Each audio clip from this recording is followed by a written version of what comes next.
Hello friends, welcome to my YouTube channel daily dose. आज हम class 11th के त्रैमासिक परीक्षा सितंबर 2025 के साइकोलॉजी विषय के ऑब्जेक्टिव क्वेश्चन को देखेंगे।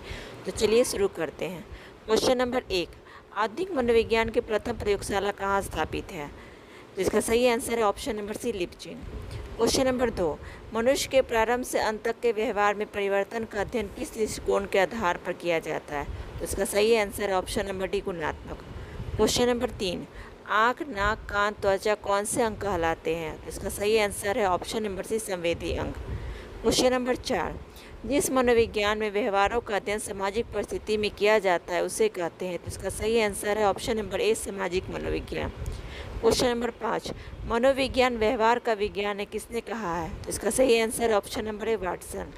क्वेश्चन नंबर 6, मनोविज्ञान की प्रथम प्रयोगशाला किसके द्वारा स्थापित की गई है? इसका सही आंसर है ऑप्शन नंबर बी, वुंड के द्वारा। क्वेश्चन नंबर 7, मनोविश्लेषण के जन्मदाता कौन है? इसका सही आंसर है option number D, Sigmund Freud. Question number 8, Indian psycho analytics संघ की स्थापना कब हुई? तो इसका सही आंसर है option number C, 1922।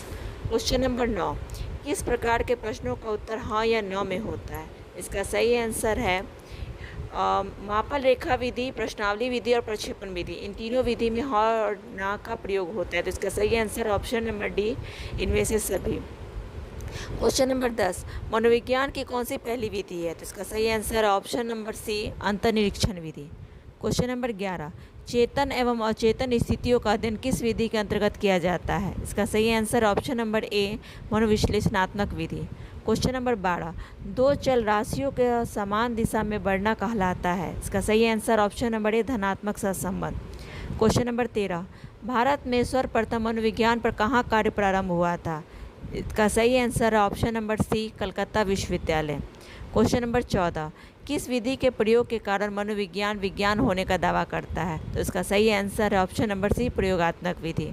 Question number 15, भू मनोविज्ञान के अंतर्गत कौन सी समस्याएं होती है? तो भू मनोविज्ञान के अंतर्गत प्राकृतिक समस्याएं होती हैं। ऑप्शन नंबर ए सही आंसर है। क्वेश्चन नंबर 16, निष्कासन विधि का अर्थ है? तो निष्कासन विधि का अर्थ है प्रभावित करने वाले चरों को दूर करना। ऑप्शन नंबर बी सही आंसर है।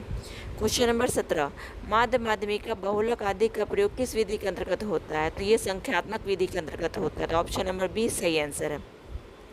क्वेश्चन नंबर 18, व्यक्ति के आंतरिक विचारों को किस विधि से बाहर लाया जाता है? तो प्रक्षेपण विधि द्वारा। Option number B. Question number 19, सहसंबंध गुणांक का विस्तार होता है? ऑप्शन नंबर ए सही आंसर है। क्वेश्चन नंबर 20, चरों के नियंत्रण के अंतर्गत कौन सी क्रिया की विवेचना की जाती है? तो चरों के नियंत्रण के अंतर्गत चरों को अलग अलग करना, चरों को मिलाना या आश्रित चरों को जानना, इनमें से किसी भी विधि का प्रयोग नहीं किया जाता है। तो इसका सही आंसर ऑप्शन नंबर डी।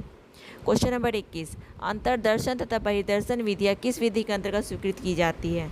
इसका सही आंसर होगा ऑप्शन नंबर ए, निरीक्षण विधि। क्वेश्चन नंबर 22, व्यक्तिगत वातावरण का अध्ययन किस विधि के अंतर्गत किया जाता है? इसका सही आंसर है option number B, case study विधि द्वारा। क्वेश्चन नंबर 23, शरीर का कौन सा भाग क्रियाहीन होने पर लकवा होने की संभावना होती है? तो इसका सही आंसर है ऑप्शन नंबर डी, सुषुम्ना। क्वेश्चन नंबर 24, कर्कशपूर्ण संबंध किसको प्रभावित करते हैं? तो इसका सही आंसर है कर्कशपूर्ण संबंध समाज, बालक, परिवार तीनों को प्रभावित करते हैं। तो इसका सही आंसर ऑप्शन नंबर डी, इनमें से सभी। क्वेश्चन नंबर 25, ग्राहक एवं प्रवाहक अंगों को कौन संयुक्त करता है? तो इसका सही आंसर है ऑप्शन नंबर सी, स्नायु संस्थान। क्वेश्चन नंबर 26, मनुष्य की उत्पत्ति तथा प्रजाति के क्रमिक विकास का अध्ययन किस मनोविज्ञान के अंतर्गत किया जाता है? इसका सही आंसर है ऑप्शन नंबर डी, उत्पत्ति मूलक मनोविज्ञान द्वारा। क्वेश्चन नंबर 27, अपने भीतर देखना या अंतर्दर्शन ये किसका कथन है? तो ये टीचर का कथन है। Option number C. Question number 28, neuron कहाँ पाया जाता है? तो न्यूरॉन एक्सॉन में, तंत्रिका आवेग में तथा कोशिका इकाई इन सब में पाया जाता है। तो ऑप्शन नंबर डी सही होगा। क्वेश्चन नंबर 29, मानव शरीर में पाई जाने वाली कौन सी अंतःस्रावी ग्रंथियाँ हैं? तो पीनियल, बॉडी, पैराथायरॉइड ग्रंथि, पीयूष ग्रंथि ये सभी पाई जाती है। तो इसका सही आंसर होगा option number D. Question number 30, कौन सी अवस्था मानव विकास की अंतिम अवस्था होती है? तो सबको पता है मानव विकास की अंतिम अवस्था वृद्धावस्था है। Option number D. Question number 31, adrenal ग्रंथि कहाँ पाई जाती है? तो इसका सही आंसर है ऑप्शन नंबर डी, इनमें से कोई नहीं। एड्रिनल ग्रंथि गले में, मस्तिष्क या पेट, तीनों में कहीं नहीं पाई जाती है। क्वेश्चन नंबर 32, अंतःस्रावी ग्रंथि से निकलने वाला स्राव को क्या कहते हैं? तो उसे हार्मोन कहते हैं, option number A. Question number 33, यौन व्यवहार को नियंत्रित करने से कौन सी ग्रंथि उत्तरदायी होती है? तो इसका सही आंसर है ऑप्शन नंबर ए, पीयूष ग्रंथि। क्वेश्चन नंबर 34, निम्नलिखित में से कौन सी भावना जो बालक के असमानता के विकास में पृष्ठभूमि का कार्य करती है? तो इसका सही आंसर होगा ऑप्शन नंबर बी, स्वतंत्रता। क्वेश्चन नंबर 35, किसी की स्वतंत्रता पर बंदिश लगाना क्या है? तो किसी की स्वतंत्रता पर बंदिश लगाना निषेध है, question number C. Question number 36, अनुभव एक समग्र रूप से होता है, कौन संप्रदाय कहता है? तो ये दर्शन संप्रदाय कहता है, option number A. Question number 37, मनोविज्ञान के सर्वोत्तम परिभाषा चेतना की दशाओं के वर्णन और व्याख्या के रूप में दी जाती है, किसका कथन है? तो यह विलियम जेम्स का कथन है, ऑप्शन नंबर ए सही आंसर है। क्वेश्चन नंबर 38, कैसे परिवारों में माता पिता सदैव लड़ते हैं? तो अव्यवस्थित परिवारों में माता पिता सदैव लड़ते हैं, ऑप्शन नंबर ए सही आंसर है। क्वेश्चन नंबर 39, निम्न दी गई अवस्थाओं में कौन प्रसव पूर्व शिशु की विकास की अवस्था नहीं है? तो इसका सही आंसर है ऑप्शन नंबर बी, सहसावस्था। क्वेश्चन नंबर 40, दो पीढ़ियों को जोड़ने वाली श्रृंखला को हम वंशानुक्रम कहते हैं, किसने कहा है? ये इनका थॉमसन द्वारा कहा गया है, ऑप्शन नंबर सी सही है। क्वेश्चन नंबर 41, जीन का कौन भाग नहीं है? तो इसका सही आंसर है ऑप्शन नंबर डी, अंडाणु। क्वेश्चन नंबर 42, बच्चों के नाभि वाले क्षेत्र में पेट जांग अमाशय का जो विकास होता है उसे क्या कहते हैं? तो उसे निकट दुट विकास क्रम कहते हैं, option number B. Question number 43, भूमिका भ्रम किस अवस्था में उत्पन्न होती है? तो ये किशोरावस्था में होती है, तो option number A. Question number 44, एक युग्म की गुणसूत्रों की संख्या कितनी होती है? तो एक युग्म की संख्या 46 होती है। क्वेश्चन नंबर 45, बाल्यावस्था की अवधि कितने वर्षों की होती है? तो बाल्यावस्था की अवधि 2 से 12 वर्ष की होती है, तो ऑप्शन नंबर ए सही आंसर है। क्वेश्चन नंबर 46, जब विकास सिर से पैर तक की दिशा में हो तो क्या कहा जाता है? तो उसका सही आंसर है option number C. Question number 47, Bronfenbrenner द्वारा प्रस्तावित जैव पारिस्थितिक मॉडल में तीसरे स्तर का नाम क्या है? तो इसका सही आंसर है ऑप्शन नंबर सी, वृहत मंडल। क्वेश्चन नंबर 48, जन्म के समय नवजात शिशु की आंखों का रंग कैसा होता है? तो जन्म के समय नवजात शिशु की आंखों का रंग काली और भूरी दोनों होता है, तो option number D.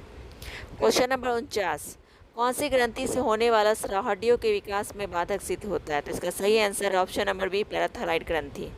Question number 50, 18 से 21 वर्ष की अवस्था को कौन सी अवस्था कहा जाता है? तो इसे किशोरावस्था कहा जाता है, option number B.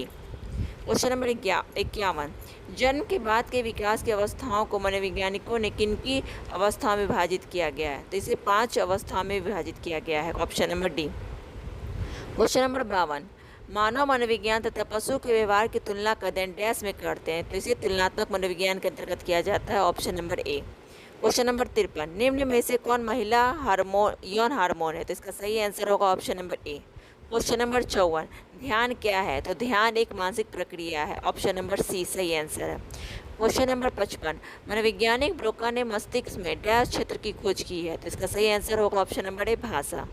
Question number 56, मानव मस्तिष्क के कितने भाग हैं? तो मानव मस्तिष्क के 3 भाग है, option number B. Question number 57, संवेग के कितने संगठक हैं? तो संवेग के 2 संगठन है, option number A.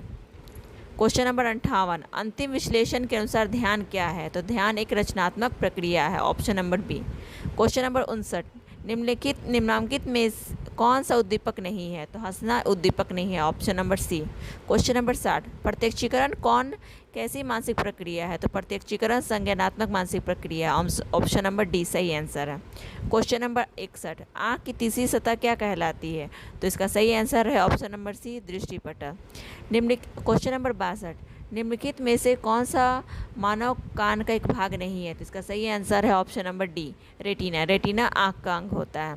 Question number 63, व्यक्ति अपनी इच्छा से किसी वस्तु या उद्दीपक की ओर ध्यान देता है, उसे कहते हैं ऐच्छिक ध्यान, option number A. Question number 64, मानव आँख से रंग की संवेदना कैसी होती है? तो इसका सही आंसर है ऑप्शन नंबर ए, शंकु। क्वेश्चन नंबर 65, संवेग में श्वसन प्रक्रिया में परिवर्तन को मापने वाला यंत्र कहलाता है, तो उसे कहते हैं न्यूमोग्राफ, ऑप्शन नंबर ए।